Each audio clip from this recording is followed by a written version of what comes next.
내 너를 위하여.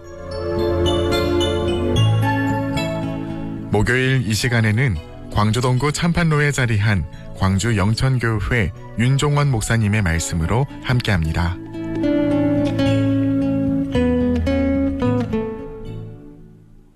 애청자 여러분, 주 안에서 평안하셨습니까? 이 시간에는 사도행전 13장의 내용을 가지고 잠시 여러분과 은혜를 나누고자 합니다. 사도행전 13장은 바울의 첫 번째 설교인데요. 비시디아 안디옥 회당에서 전한 내용을 담고 있습니다. 회당에는 유대인들과 또 이방인이지만 하나님을 경외하는 경건한 자들이 있었습니다. 바울은 그들에게 하나님께서 약속하신 대로 성취해 주셨다는 것을 증거합니다. 아브라함에게 언약하신 대로 가나안 땅을 주셨고 다윗 언약을 따라 예수님께서 메시아로 오셨다. 그런데 예루살렘에 사는 유대인과 종교 지도자들이 안식일마다 선지자의 말을 외우면서도 그 말씀을 알지 못해 예수님을 정죄하고 십자가에 못 박아 죽였다 말합니다. 그러니까 말씀을 달달 외우기는 잘했지만 말씀이 뜻하는 예수 그리스도를 깨닫지 못한 겁니다. 그러나 이 모든 것 또한 하나님이 기록한 말씀을 응하게 한 것이며 하나님께서는 예수 그리스도를 죽은 자 가운데서 살리셨다고 바울은 선포합니다. 그리고 이제 중요한 메시지를 전달하는데요. 그 형제들에게 기쁨의 소식, 복음을 전합니다. 사도행전 13장 38절 39절 말씀입니다. 그러므로 형제들아, 너희가 알 것은 이 사람을 힘입어 죄사함을 너희에게 전하는 이것이며 또 모세의 율법으로 너희가 의롭다 하심을 얻지 못하던 모든 일에도 이 사람을 힘입어 믿는 자마다 의롭다 하심을 얻는 이것이라. 예수님을 힘입어 예수님을 믿는 자마다 죄사함을 받고 의롭다 하심을 얻을 수 있다는 복음의 메시지를 선포합니다. 예수 그리스도의 십자가의 죽음과 부활을 선포하는 것이죠. 그들은 율법을 지켜서 의롭게 되는 줄 알고 열심을 다했습니다. 그러나 죄로 인해 타락한 인간은 하나님의 말씀을 지킬 능력, 실력이 없습니다. 율법은 우리의 죄와 우리가 뼛속까지 죄인이라는 것을 깨닫게 하죠. 소망 없는 우리를 위해 예수님께서 우리 대신하여 대속의 십자가를 지시고 우리의 죄값을 지불해 주신 겁니다. 이에 그리스도를 믿는 자마다 예수님께서 이루신 의로서 죄 용서를 받고 또 죄로 인해 끊어졌던 하나님과의 화목한 관계를 이룰 수 있게 되었습니다. 이 모든 것이야말로 갚을 수 없는 하나님의 은혜죠. 그들은 다음 안식일에도 말씀을 전해달라고 바울에게 요청합니다. 그런데 다음 안식일에 놀라운 일이 벌어집니다. 온 시민이 거의 다 하나님의 말씀을 듣고자 나온 겁니다. 요즘 말로 대박이 난 거죠. 앞서 말씀을 들었던 사람들이 가족이나 친구, 지인을 데리고 나왔겠죠? 그런데 그 일이 모두에게 기쁨을 준 것은 아니었습니다. 복음이 전해졌을 때 그 복음을 받아들이는 사람들에 따라서 복음의 이중적인 모습이 나타나죠. 누구에게는 예수의 생명의 향기가 되지만 누구에게는 죽음의 향기가 되는 것입니다. 사도행전 13장 45절에 말씀합니다.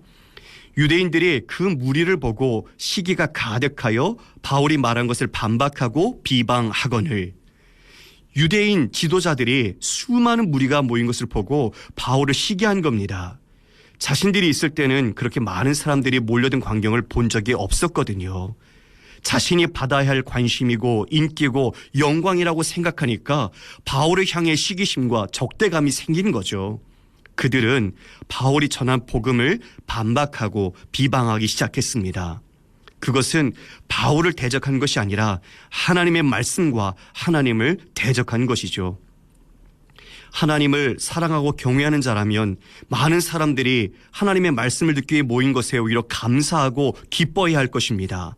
그런데 그들은 하나님이 아니라 사람들을 보았고 그 자신의 중심에는 자신의 영광이 자리하고 있었던 거죠. 선지자의 글을 외우는 자들이었지만 그들 안에는 하나님이 없었습니다. 사랑하는 애청자 여러분, 그들의 모습 속에서 우리 자신의 모습을 돌아보게 됩니다. 예배당에 나와서 예배를 드리지만 하나님이 아닌 사람들이나 다른 것을 우리가 바라보고 있지는 않습니까? 예배당에 아름다운 옷, 좋은 옷, 깨끗한 옷을 입고 나오지만 우리의 마음은 정결한 마음으로 나오지 못한 모습 혹시 없을까요? 말씀을 들으면서도 자신이 아니라 다른 사람들을 떠올리면서 판단하지는 않습니까? 하나님의 영광을 추구해야 하는데 오히려 자신의 영광을 추구하고 있지는 않을까요? 우리 모두가 전심으로 하나님을 예배하고 하나님과 이웃을 사랑하는지 자기 중심을 점검해야 할 것입니다. 바울과 바나바는 비시디아 안디옥에서 쫓겨납니다. 그러면 여러분, 하나님의 선교가 실패한 것일까요? 그렇지 않습니다. 하나님의 선교는 실패가 없습니다. 전도나 선교를 비롯한 사역의 열매는 하나님의 주권에 속해 있죠. 주님께서 주시는 겁니다. 하나님께서 어떤 분에게는 많은 사람들과 자원을 주셔서 큰 목회를 하게도 하시지만 어떤 분에게는 시골이나 오지 같은 곳에서 채 몇 명 되지 않은 분들을 섬기게도 하십니다.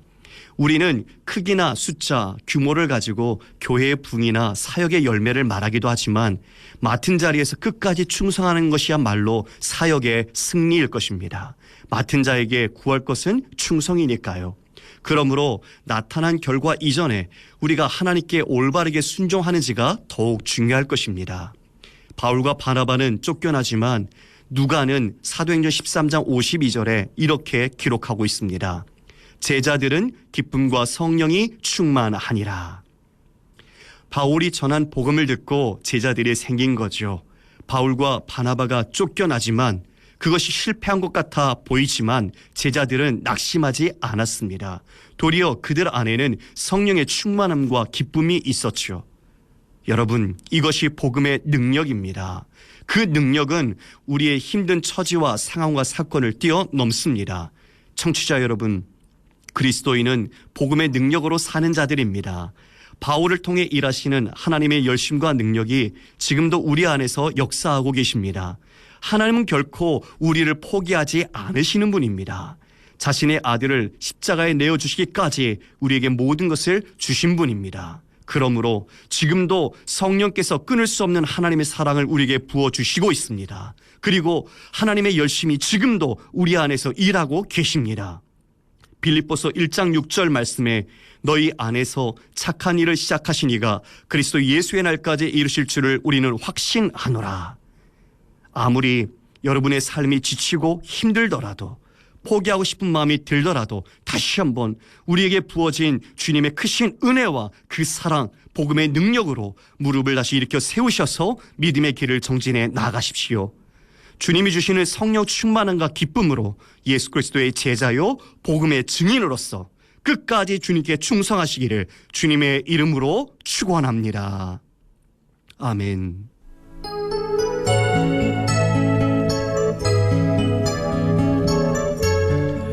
내 너를 위하여. 지금까지 광주 동구 참판로에 자리한 광주 영천교회 윤종원 목사님의 말씀으로 함께했습니다. 오늘 말씀 들으시고 신앙생활에 도움받길 원하시는 분은 062-521-2633번, 광주 전화 521국에 2633번, 광주 영천교회로 전화 주시기 바랍니다.